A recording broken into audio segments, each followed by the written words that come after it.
UKLO 1 year masters. No IELTS required up to 5 years visa. High visa success rate. ఇప్పుడు వేరే కథలు నేను ఒక 3 కథలు ఉన్నాయి నా దగ్గర. ఒకటి స్టార్ట్ టు ఫినిష్ నేను కామెంట్స్ లో చూస్తుంటాను ఎక్కువ. మీరు నవ్వించే సినిమా ఒకటి తీయండి అని అంటున్నారు. స్టార్ట్ టు ఫినిష్ ఇంకా యాక్షన్ ఇవన్నీ కాదు. మహేష్ బాబుతో కాదు, నా నుంచి ఒకటి కోరుకుంటున్నారు. అంటే ఒక వెంకీ లాగా స్టార్ట్ టు ఫినిష్ ఇంకా నవ్వులే నవ్వులు అలాంటిది ఒకటి ఉందండి. అది నాకు కొంచెం ఎక్సైటింగ్ ఉంది అది. అవునా? అట్లా ఇంకో 2 కథలు చేసి పెట్టుకున్నాను. ఇన్ని సినిమాలు తీసిన మీకే ఎక్సైటింగ్ ఉందంటే నవ్వులు సరదాగా ఉంటుంది. ఓకే, నాకు అర్థం అవుతుంది నా నుంచి ఏం కోరుకుంటున్నారు. ఓకే, అలాంటిది ఒక సినిమా చేద్దామని ఉంది. హీరో ఇన్ని లేయర్స్ ఇంత గొడవ లేకుండా స్ట్రైట్ వెంకీ లాగా నవ్వించే సినిమా ఒకటి. ఎవరు హీరో సార్ చెప్తాను. మీరు రవితేజతో మళ్ళీ రిపీట్ అవ్వట్లేదు ఏంటి? అది అసలు మళ్ళీ $1 million క్వశ్చన్. రవితో సూట్ అయ్యే సినిమా. రవి అప్పుడు చేసిన వెంకీ వేరు, అంటే ఇప్పుడు రవి ఇమేజ్ వేరు.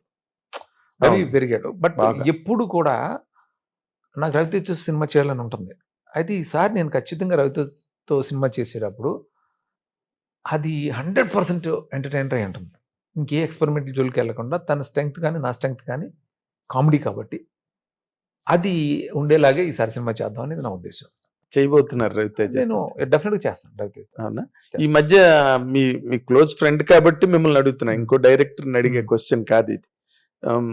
వరుసగా టైగర్ నాగేశ్వరరావు కానీ, లేకపోతే మొన్న వచ్చిన మిస్టర్ బచ్చన్ కానీ, ధమాకా తర్వాత ఈగిల్ కానీ, ఈ సినిమాలు ఏవి కూడా కరెక్ట్గా ఫేర్ చేయలేదండి audience. In spite of his image, in spite of his popularity, in spite of his grip on auditoriums, did not properly match the content. అది దాని మీద మీరు ఊరికే ఫ్రెండ్గా మీరు చెప్పాలంటే ఏం చెప్తారు sir? Ravi including my film also, తనకి ఏంటంటే రవిని నేను గట్టిగా నమ్ముతుంది. రవి ఒక హీరో, డైరెక్టర్కి పూర్తిగా సరెండర్ అయ్యే హీరో.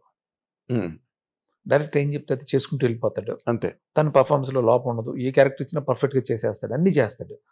సో తన నుంచి మాత్రం ఖచ్చితంగా తను ఇచ్చిన ఇంపాక్ట్ అవ్వచ్చు, తను ఎనర్జీ తోటి ఎంటర్టైన్మెంట్ ఎక్స్పెక్ట్ చేస్తున్నారు తన సినిమాల నుంచి. తను కూడా కొంచెం సీరియస్ థీములు తీసుకోవటం వల్ల కొంచెం తను అనుకున్న రిజల్ట్స్ రాలేదు తప్పండి. తన ఎనర్జీ ఎప్పుడు హైలోనే ఉంటుంది.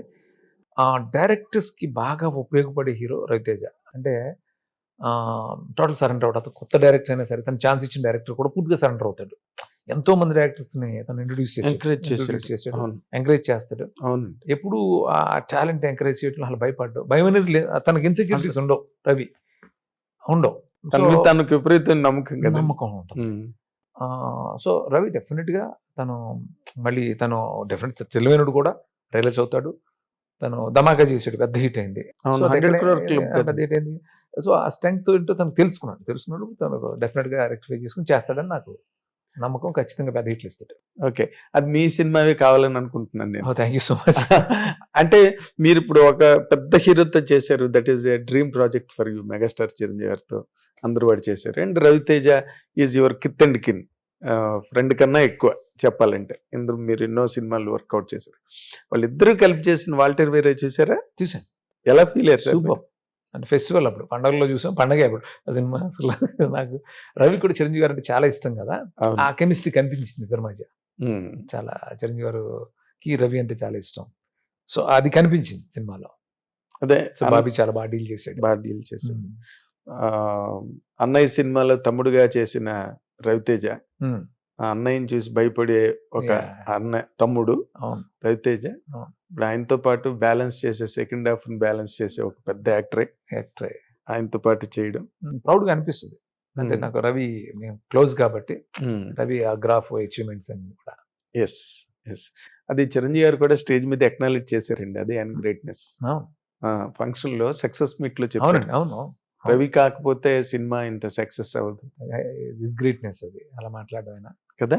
అవును, సినిమా హిట్ అయిపోయిన తర్వాత ఎవరు ఎందుకు చెప్పాలి? వాళ్ళిద్దరికి ఒకరి మీద ఒకరికున్న ఇష్టం ఆ సినిమాలో ఆ కెమిస్ట్రీ బాగా వర్కౌట్ అయింది. ఎగ్జాక్ట్లీ. మీరు అంటే బికాస్ ఏ డైరెక్టర్కైనా ఒక సోషల్ కాన్షియస్నెస్ కానీ, లేకపోతే ఒక సోషల్ అబ్జర్వేషన్ కానీ అన్నది 100% ఉంటుంది. లేకపోతే వాళ్ళు డైరెక్టర్స్ అవ్వడం చాలా కష్టం అండి. వాళ్ళు చదువుకోకపోవచ్చు, బట్ సోషల్ అవేర్నెస్, కాన్షియస్నెస్ ఎక్కడ ఉంటాయి. ఇప్పుడు మీరు ఈ సొసైటీని అబ్జర్వ్ చేసే దాంట్లో మీరు సినిమా కంటెంట్లోకి ఎక్కువగా అబ్జర్వ్ చేసుకుందాం అనుకునేది చెప్పాలంటే ఏం చెప్తారు సార్? అంటే ఇప్పుడు కరెంట్ ఇష్యూస్ అండి. ఇన్ జనరల్ గా ఇప్పుడు మన చుట్టూరా నేను ఈ సినిమాలో ఒక పాయింట్ టచ్ చేశాను అని చెప్పాను కదా, అవును. అది నిజంగా సెన్సిటివ్ ఇష్యూ, అది మ్మ్. దాన్ని టచ్ చేసాం ఈ సినిమాలో. ఓకే. ఇప్పుడు ఇన్ జనరల్ గా నేను ఇంకొక మాట, ఇప్పుడు అందరికీ మనకు నచ్చేది, మనం ఎంతో ఇష్టపడేది, మనం ఎంతో ప్రేమించి ఆరాధించేది తిరుపతి లడ్డు. దాని మీద జరుగుతున్నది ఇష్యూ. దాని మీద మిమ్మల్ని స్పందించమని ఒక చదువుకున్న వ్యక్తిగా లేదా ఒక సోషల్ రెస్పాన్సిబిలిటీ ఉన్న ఒక డైరెక్టర్గా మాట్లాడమంటే ఏం మాట్లాడతారు సార్? బాధాకరం అండి. బేసిక్గా నేను వెంకటేశ్వర స్వామి భక్తుడిని. నమో వెంకటేశ. నేను వెంకటేశ్వర స్వామి భక్తుడిని. నాకు చాలా ఇష్ట దైవం ఆయన. ఇలాంటివన్నీ రావటం బాధగా అనిపిస్తుంది. బాధగా అనిపిస్తుంది. నిజంగా నాకు మొన్న ఎవరు లడ్డు తీసుకొచ్చి ఇచ్చినప్పుడు కూడా తింటున్నప్పుడు కొంచెం బాధ కలిగింది నాకు. ఎందుకు ఎంతో ఆ ప్రసాదానికి ఒక మన చిన్నప్పటి నుంచి మనకు తిరుపతి లడ్డు అంటే ఒక మన ఇదిలో ఒక భాగం కదా అది. అయ్యో, సో మన జీవితంలో ఒక భాగం. బాధగా ఉంటుంది. ఎలాంటివన్నీ ఎందుకు వస్తున్నాయి అనేది అనిపిస్తూ ఉంటుందండి. ఆ డీటెయిల్స్ నాకు తెలియదు, ఏం తెలియదు, ఏం జరిగింది ఏంటి అనేది తెలియదు, కానీ ఆ వింటున్నాయి కూడా బాధగా అనిపిస్తుంది. ఎస్ ఎస్ అండి. మీరు మీరు కథ చెప్పి సినిమా చేద్దాం అనుకుని చేయలేక ఈ రోజుకి కూడా తలుచుకున్నప్పుడు ఎంతో కొంత బాధ కలిగే మీ పవన్ కళ్యాణ్ గారు అక్కడ డిప్యూటీ సీఎం అయ్యారు. ఆ తర్వాత మీరు ఎక్కడ ఏమీ మాట్లాడలేదు ఆయన గురించి కానీ, ఆయన తాలూకు సక్సెస్ గురించి కానీ. నేను ఎప్పుడు ట్వీట్ చేస్తాను, ప్రతిదీ ట్వీట్ చేస్తారు, బట్ ఓవరాల్ గా మీరు ఎక్కడ అసలు బయటికి రాను. మాట్లాడాలంటే ఏం మాట్లాడతారు సార్? గ్రేట్ అండి. అంటే ఆయన ఒక ఫంక్షన్ లో చెప్పాను నేను, గబ్బర్ సింగ్ ఫంక్షన్ లో. నాకు ఆయన హీరో కాకముందు నుంచి తెలుసు నాకు. ఓకే. వైజాగ్ ఎన్వి రెడ్డి గారు ఉన్నారు కదా, అవును, క్రాంతి ఆయన నన్ను ఇండస్ట్రీకి తీసుకొచ్చారు. ఎవరు? క్రాంతి పిక్చర్స్ రెడ్డి గారు, ఆయన ఇండస్ట్రీ తీసుకొచ్చారు. అవునా? క్రాంతి పిక్చర్స్ రెడ్డి గారు. సో వైజాగ్ ట్రైనింగ్ ఆయన వచ్చేవారు. మన పవన్ కళ్యాణ్ గారు సత్యానంద్ గారి దగ్గర సత్యానంద్ గారికి ఒక 2 సార్లు 3 సార్లు నేను ఆయన రిసీవ్ చేసుకున్నాను కూడా. నాకు అప్పటి నుంచి ఆయన తెలుసు. ఓకే. మాకు ఒక కొంతమంది ఫ్రెండ్స్ ఉండేవారు, అందరూ.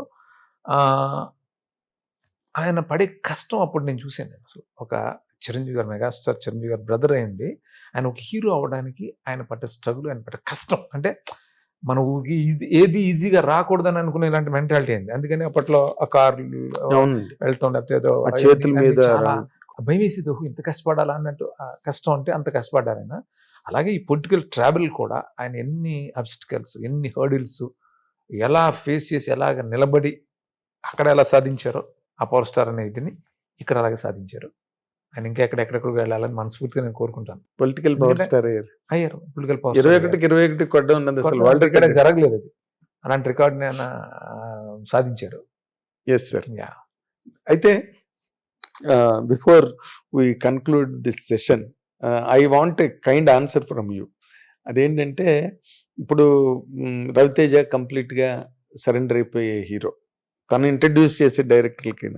ఇంకా మహేష్ బాబు, జూనియర్ ఎన్టీఆర్ కూడా ఆల్మోస్ట్ తారక్ అంతే కదా. తారక్ ఎంత బ్యూటిఫుల్ ఎక్స్పీరియన్స్ నాకు విత్ బాద్షా. అవునా? అసలు ఎంత ప్రేమగా చూసుకునేవాడు, అంత తను చిన్నపిల్లల్లో ఉండేవాడు. అప్పుడు చాలా చిన్నవాడు అప్పుడు కదా, అప్పటికి ఆల్మోస్ట్ 10 years బ్యాక్ కదా. ఇంకా చిన్నోడు, ఎంత ఎనర్జీ, అంటే అఫెక్షనేట్ గా ఉంటాడు తను తారక్. త్రిబులర్ మీ ఇద్దరు సినిమా త్రిబులర్ ఎక్కడికో వరల్డ్ వైడ్ వెళ్ళిపోయి. అవును, మీ హీరోలే కదా ఇద్దరు. గ్రేట్ పర్ఫార్మెన్సెస్ ఇచ్చారు ఆ సినిమాలో.